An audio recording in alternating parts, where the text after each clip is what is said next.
భారతదేశంలో 60% వాటా ఏది విమానయాన వాటా 60% ఉంది ఇండిగోకి. ఇది అవును. ఈ మొనోపోలీ వల్లనే కదా ఈ రోజు ఇంత బ్లాక్ మెయిల్ చేయగలుగుతున్నాడు. అసలు ఎందుకు ఇచ్చారు డెఫినెట్లీ. ఇప్పుడు? అంటే ఇప్పుడు నేను అదే చెప్పబోతున్నా. మోనోపోలీ వల్ల బ్లాక్‌మెయిల్ చేయగలుగుతున్నారు. ఎస్ కానీ నేను దీనికి ముందు ఒక చిన్న సామెత చెప్తాను మీకు. అన్న. గుర్తే ఉంటుంది. ఆ, యథా రాజా తథా ప్రజ. So, correct. రాజు బలంగా ఉంటే, అంటే మన యొక్క పాలన బలంగా ఉంటే ఏ సంస్థ అయినా సరే, ఒక సంస్థ సీఈఓ గావచ్చు, ఒక సంస్థ మేనేజ్‌మెంట్ కరెక్ట్. కావచ్చు, కరెక్ట్. అది బలంగా ఉంటే సంస్థలో ఎటువంటి తప్పుదాలు జరగవు. అవును. సో, ఇండిగో అనేది మీరు చూసినట్టయితే 2019 సంవత్సరం వరకు మీరు స్టాక్ మార్కెట్‌ని అనలైజ్ చేసినట్టయితే, ఇండిగో 2019 సంవత్సరం వరకు లాసెస్‌లో ఉంది. అంటే ఆ. ఇండిగోనే కాదు. అన్ని విమానయాన అన్ని సంస్థలు. విమాన సంస్థలు లాస్ట్ లోనే ఉన్నాయి. కరెక్ట్. అవును. కానీ ఆల్ ఆఫ్ సడెన్ 2019లో ఒక్కసారిగా ఇప్పుడు నేను ఇందాక మాట్లాడినట్టు ఈ రాహుల్ భాటియా, అదే విధంగా రాకేష్ గంగ్వాల్ ఉమ్, వాళ్ళిద్దరూ స్థాపించారు కాబట్టి, సో ఇక్కడ ఆర్థిక అవకతవకలు చాలా పాల్పడింది అవును. 2019 సంవత్సరంలో. ఉమ్, సో ఆ విషయంలో అప్పుడు మీకు అందరికీ గుర్తు ఉండొచ్చు. కొన్ని మీడియా సంస్థలు కూడా ఈ విషయాన్ని హైలైట్ చేశాయి. అవును. 2019 జూలై 10వ తారీఖు నాడు ఉమ్, ఆహ్, రాకేష్ గంగ్వాల్ గారు సెబీకి ఒక లేఖ రాయడం జరిగింది. ఓకే. ఇండిగోలో భారీ అవకతవకలైతున్నాయి. ఆర్థిక అవకతవకలైతున్నాయి. కరెక్ట్. కరెక్ట్. దీంట్లో అవును. ఈవెన్ ప్రధానమంత్రి కూడా ఇంటర్వెన్షన్ తీసుకోవాలి. ముఖ్యంగా సెబీ ఇంటర్వెన్షన్ తీసుకోవాలి అని చెప్పి రాయడం జరిగింది. అప్పుడు ఐ థింక్ అప్పుడు సెబీ చైర్మన్ అజయ్ త్యాగి గారున్నారు. ఆ, అజయ్ త్యాగి గారున్నప్పుడు ఆ, 2019లో లేఖ రాయడం జరిగింది. ఓకే. రాకేష్ గంగ్వాల్ గారు. కానీ అప్పుడు సెబీ గనక ఆహ్, నిర్లక్ష్యం చేయకుండా ముందు అప్పుడే ఉంటే గనక వీళ్ళ ఆర్థిక కరెక్ట్. లావాదేవీలు చూసుంటే, రైట్. ఈరోజు ఈ పరిస్థితి వచ్చేదే కాదేమో అని పలువురు ఆర్థిక నిపుణులు కూడా చెప్తున్నారు. చెప్తున్నారు. ఇప్పుడు అవును. మీరు అవును. చూసినట్టయితే 2019 నుంచి all of sudden revenue, income అన్నీ గ్రో అయితూ వస్తున్నాయి. అవును. ఓహ్! మామూలుగానా? అసలు విశ్వరూపం దాల్చింది గదా! ఇండిగో.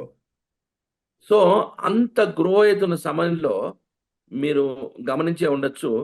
2022లో ఇన్ని కంప్లెయింట్లు పెట్టి వీళ్ళు ఎట్టి పరిస్థితుల్లో యాక్షన్ తీసుకోక విసిగిపోయి అప్పట్లో చాలా మీడియాలో గూడా మనం వినే ఉంటాం ఒక కథనం. హ్మ్. ఏంటంటే గనక రాకేష్ గంగ్వాల్ గారు అతి ప్రాఫిట్‌లో ఉన్న ఎయిర్‌లైన్స్‌లోంచి ఆయన వాటాని విక్రయించుకోవడం స్టార్ట్ చేయడం జరిగింది. ఓకే. త్రూ బల్క్ డీల్ ద్వారా. ఎందుకంటే వాళ్ళు 2016లో ఐపీఓకెళ్లారు. ఆ! పబ్లిక్ ఇష్యూలోకెళ్లారు కాబట్టి, ఆ! ఆయన వాటాని ఆయనే డైల్యూట్ చేసుకుంటూ వచ్చారు. ఆ! 2025 అంటే ఈ సంవత్సరం 2025 నవంబర్ 7 నాటికి ఆయన వాటాలు పూర్తిగా విక్రయించి ఆయన పక్క జరగడం జరిగింది. ఓహ్! ఎప్పటి వరకైతే ఆయన ఉన్నాడో సంస్థ చాలా బాగా నడిచింది. చాలా అభివృద్ధి పదంలో నడిచింది. అవును. ఆయన వెళ్ళిపోవడం ఎప్పుడైతే స్టార్ట్ అయిందో ఇంక ఇష్టారాజ్యంగా ఇప్పుడున్న ఓకే. సీఈఓ మీరు చరిత్ర కూడా చూస్తే మీకు తెలుస్తుంది. అసలు లోతుగా వెళ్తుంటే ఎన్ని ఆశ్చర్యకరమైన విషయాలు బయటపడుతున్నాయంటే అన్ని ఆశ్చర్యకరమైన విషయాలు బయటపడుతున్నాయి. ఓకే. ఒక్క ఎఫ్‌డిటిఎల్ రూల్సే, డీజీసీఏ గైడ్‌లైన్సే అంటే అది చాలా తప్పు. కదా! ఎందుకంటే హ్మ్. 100% జియో పొలిటికల్ దానికి నరేంద్ర మోడీ గారికి ఒక ఛాలెంజ్‌గా విసిరారు. రైట్. ఇప్పుడు నాకింకొక మన డౌటొస్తుంది. విమా మీరన్నదాన్ని బట్టి చూస్తే చెప్పండి. నాకింకొక డౌటొస్తుంది. ఇప్పుడు మీరన్నారు హ్మ్. ఒక చిన్న స్టార్టప్ కంపెనీకి 100 విమానాలు ఎలా ఇచ్చారు? ఎట్లా వచ్చాయన్న మీ హ్మ్. ప్రశ్న చాలా బావుందది యాక్చువల్‌గా. నాకు దాన్ని హ్మ్. బట్టి నాకేమనిపిస్తుందంటే, ఈ పొలిటికల్ మీరన్నట్టుగా జియో పొలిటికల్ సినారియోలోంచి గనక చూస్తే, ఈ హ్మ్. కంపెనీ అంటే ఇండిగో అనేది మన దేశంలో ప్రవేశించిన ఒక విదేశీ ఏజెంట్ అని అనొచ్చా? అనుకోవచ్చా? డెఫినెట్‌లీ విదేశీ ఏజెంటే. అందులో ఆ! దాంట్లో అనుకోవచ్చండి. అది ప్రూవెన్ రికార్డే చెప్తుంది ఇప్పుడు. ఎందుకంటే ఇది మన స్వదేశీ పరిజ్ఞానంతో కాదు. ఎయిర్ అవును. 320 ఎయిర్ బస్ వచ్చేసి టోటల్‌గా విదేశీ పరిజ్ఞానమే. ఓకే. నాటో దేశాల సపోర్ట్ దీనికుంది. ఓకే. సో, అది 100% విదేశీ పరిజ్ఞానమే అయితుంది. So, okay. దీంట్లో డెఫినిట్‌గా డీప్ స్టేట్ హస్తం అనేది 100% ఉంది. అదే కాకుండా మీరు 2020లో కనుక చూసుకున్నట్లయితే హ్మ్. ఆహ్, వీళ్ళు సడెన్‌గా ఇన్‌కమ్ రైజ్ అనేది చూపించడం కూడా ఇది చాలా పలు అనుమానాలకి డెఫినెట్ గా దారితీస్తుంది. ఓకే. రైట్. రైట్. అంటే ఒక ఇంత పెద్ద సంక్షోభాన్ని జస్ట్ షోకాజ్ నోటీస్‌తో సరిపెడుతుందా ప్రభుత్వం? ఏం జరుగుతుంది అసలు? ఎవరికి భయపడుతున్నారు? చాలా అంటే సీరియస్ చర్య తీసుకోవాల్సిన సమయంలో ఉట్టి షోకాజ్ నోటీస్‌తో సరిపెట్టడం ఏంటి? డెఫినెట్‌గా. ఇప్పుడు మీరు అన్నది 100% నిజము. అందుగురించే పిఎంఓ అనేది ఒక special enquiry even Rammohan Naidu right. గారు కూడా చెప్పారు. అవును. ఆహ్, ఆయన ఎట్టి పరిస్థితుల్లో ఫస్ట్ ఉన్న పరిస్థితిని రిస్టోర్ చేస్తూనే ఆ! ఒక ఎంక్వైరీ నుంచి ఒక ఫోర్‌మెన్ కమిటీని కూడా ఏసి పిఎంఓ సమగ్ర దర్యాప్తు జరుపుతుంది దీనిపైన. రైట్. ఎందుకంటే ఈ దర్యాప్తులో కనుక ఇండిగో నిజంగానే వాంటెడ్‌గా చేసింది అని తేలినట్లయితే డెఫినిట్‌గా ఇండిగో మీద చర్యలుంటాయి. ఇది ఆహ్, ఆపరేషన్ ఫెయిల్యూర్ కాదిది. పైనుండి వచ్చిన ఆదేశాలు అని గనక తెలిసినట్లయితే ఇండిగోని డెఫినిట్‌గా ప్రభుత్వం తగ్గిస్తుంది. రైట్. అంటే ఫైనల్‌గా అన్నగారు ఫైనల్‌గా చూస్తుంటే నాకేమనిపిస్తుందంటే, ఇదేదో టికెట్ల హ్మ్. క్యాన్సిలేషన్ ఇష్యూ లాగా లేదు. ఇదేదో దేశ సార్వభౌమత్వానికి సంబంధించిన ఇష్యూ లాగా కనబడుతోంది నాకు. మరి ఈ ఆ! నేపథ్యంలో ప్రభుత్వం ఏం చేయాలి? అంటే హ్మ్. ఈ మొనోపోలీని తగ్గించడానికి ఏం చేయాలి? ఎలాంటి చర్యలు సో, తీసుకోవాలి?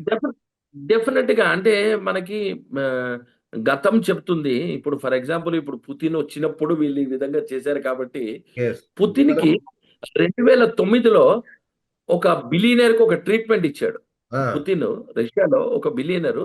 ఆ! ఆయన సంస్థలో 3 నెలల జీతాలు ఆయన ఎగ్గొట్టినట్టయితే, ఆ! ఆయనని లైవ్‌లోనే మొత్తము కూర్చోబెట్టి సిగ్గుపడేలా చేశాడు. అవును. అలాంటి కరెక్ట్. ట్రీట్‌మెంట్ ఇండిగోకివ్వాలి. రైట్. ఆల్రెడీ ఆ దిశ వైపు మన విమానయాన సంస్థ గాని, మన ప్రభుత్వం గాని ఆల్రెడీ అడుగులు వేసింది. రైట్. సో, అది ఇండిగో అలాంటి విషయంలో. ట్రీట్‌మెంట్ ఇవ్వాలి. ఆ! అది ఇండిగో విషయంలో.